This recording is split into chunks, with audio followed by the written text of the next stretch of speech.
Tengah tantangan pragmatisme, idealisme mahasiswa yang masih memegang teguh nilai-nilai kebenaran dan keadilan menjadi sumber kekuatan moral dan kebenaran yang tidak dapat diukur dengan materi. Kekuatan moral inilah yang menjadi landasan mahasiswa untuk melawan ketidakadilan serta mengawasi kekuasaan. Dan berikut perbincangan antara jurnalis senior Sido News, Pung Purwanto dan Ike Kusuma dengan Ketua Badan Eksekutif Keluarga Mahasiswa Universitas Gadjah Mada, Tio Ardianto.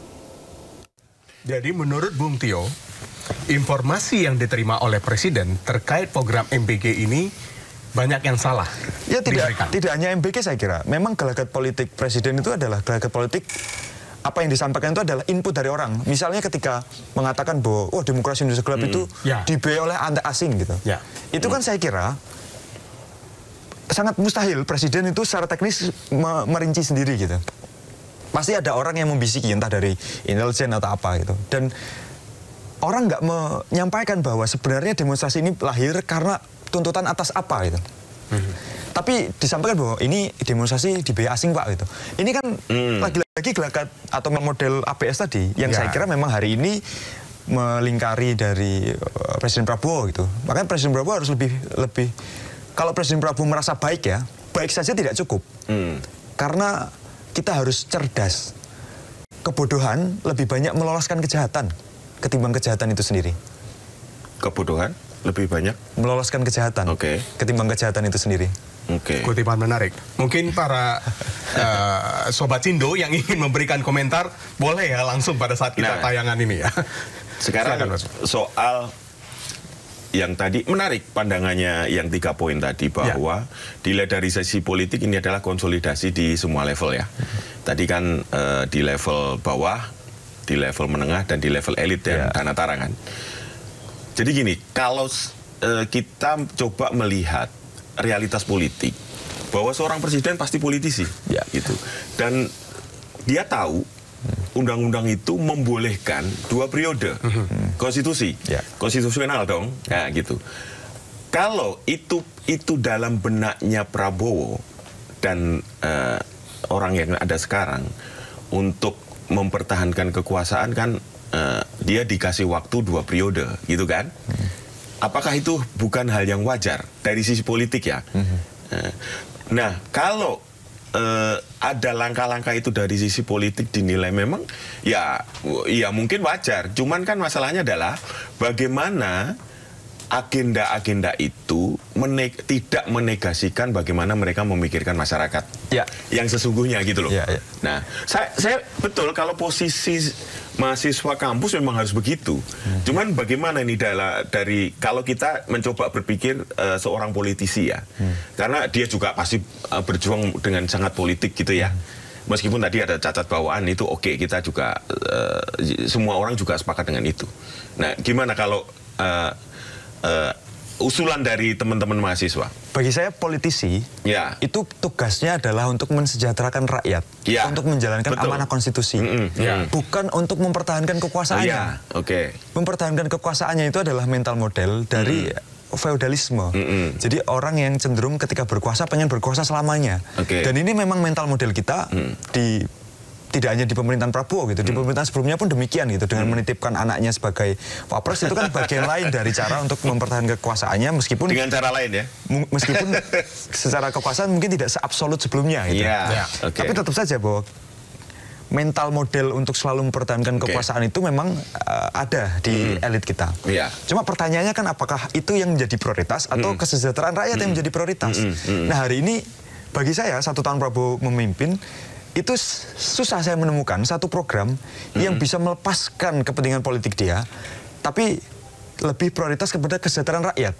Karena belum ada. Cenderung bahkan program-program prioritas dia itu untuk kepentingan politik 2029 dan seterusnya. Nah, kita lihat misalnya beberapa pihak kemarin ada yang menemukan satu temuan baru bahwa kan ada gairah untuk mengembalikan Undang-Undang Dasar kepada Undang-Undang Dasar 45 sebelum amandemen itu. Dan itu kan undang-undang yang mengizinkan orang untuk berkuasa selama-lamanya karena dia akan mirip Orde Baru dan Orde Lama ya. Artinya demokrasinya tidak akan berjalan dengan batas, tetapi justru tanpa batas. Nah, kalau bicara soal Presiden kan boleh 2 periode. Loh, tapi gelagat yang hari ini terjadi, ini nggak cuma bicara 2 periode, ini bicara tentang kalau bisa seterusnya. Kita lihat misalnya, hampir tidak ada oposisi hari ini. Seluruh partai dikuasai oleh Prabowo Subianto. Nah, kalau kita cek di negara-negara lain, ini tuh fasisme. Ini adalah upaya untuk supaya nggak ada kekuasaan tandingan gitu, atau yang menandingi kekuasaan gitu.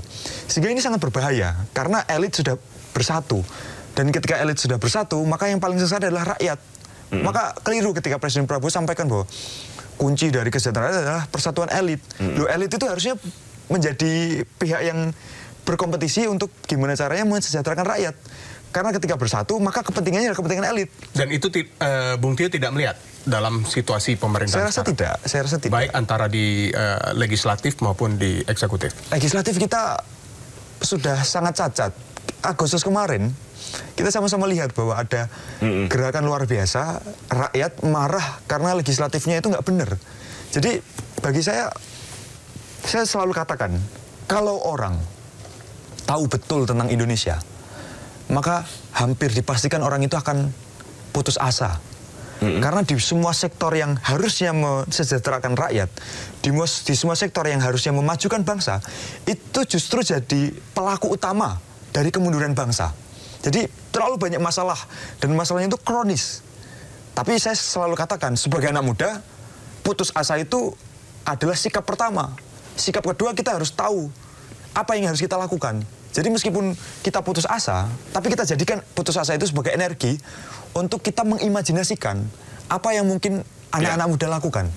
Nah, ini menarik nih yang kedua. Kalau putus asa itu kayaknya oke lah. Mungkin kita juga merasa bahwa kita lelah, masyarakat lelah. Tapi kalau lelah saja kan nggak cukup. Ya.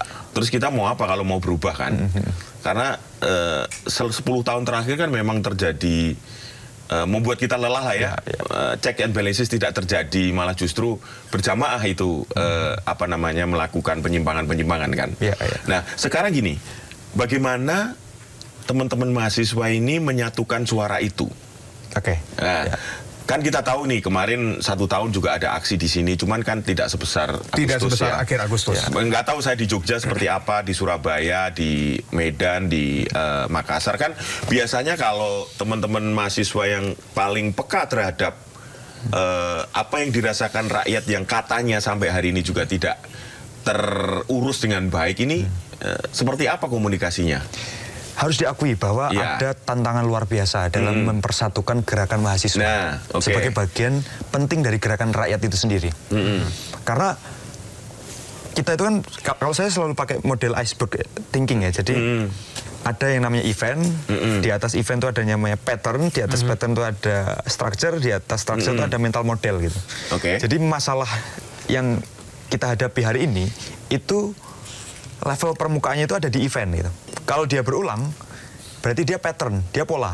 Tapi kalau ada sesuatu yang memang memaksa, misalnya, kenapa kok orang hari ini cenderung korup? Ya ketika dia mau nyalon jadi sesuatu, pasti ada uang yang harus dikeluarkan. Nah, ketika di atas pattern itu ada yang seperti itu, oh berarti ada structure nih.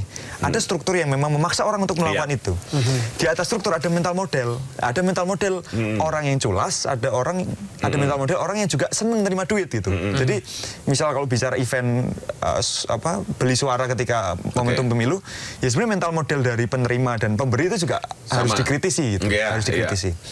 Nah, di level gerakan mahasiswa, saya kira ya kita punya tantangan besar. Karena hari ini godaan dan ancaman ketika kita mau melakukan gerakan secara ideal, itu luar biasa. Contoh? Jadi sebagai motor dari gerakan mahasiswa misalnya BEM atau organisasi lain, itu kan sering mendapatkan godaan untuk dikooptasi, entah melalui aparat, entah melalui kekuatan politik tertentu, entah melalui, selalu akan ada bahasanya gerakan transaksional. Bahwa kamu boleh bergerak, tapi isunya ini. Pesanan ya? Bahwa kamu jangan bergerak, nanti ku kasih ini. Gitu. Nah ini memang terjadi gitu. Dan pola ini sudah berlangsung, saya kira tidak baru-baru ini, tapi mungkin belasan tahun gitu. Sejak kita merayakan demokrasi pasca reformasi. Gitu. Nah, bagi saya ini adalah tantangan bagi gerakan mahasiswa. Apakah mahasiswa cukup mampu menjaga idealismenya di tengah godaan dan ancaman tersebut. Ya kalau ancaman kita bicara soal teror lah, kita bicara soal intimidasi, kita bicara soal represi. Ancaman untuk misal di DO dari kampusnya karena kampusnya adalah alat dari pemerintah misalnya. Godaan dan ancaman ini selalu beriringan. Dan mahasiswa saya kira memang butuh effort luar biasa untuk bisa berselancar dengan ideal di tengah godaan dan ancaman itu. Mana yang lebih ditakuti? Godaan atau ancaman? Bagi saya soal mana yang lebih takuti itu tidak penting, tapi mana yang berhasil kita taklukkan. Dan UGM tahun ini punya komitmen luar biasa, dan sampai kami dengan tegas mengatakan bahwa BEM-KM UGM not for sale. Jadi jangan coba-coba beli BEM-KM UGM karena itu tidak mungkin. Tidak mungkin. Yakin? Tidak mungkin. Yakin, Bung Tio? Tidak mungkin.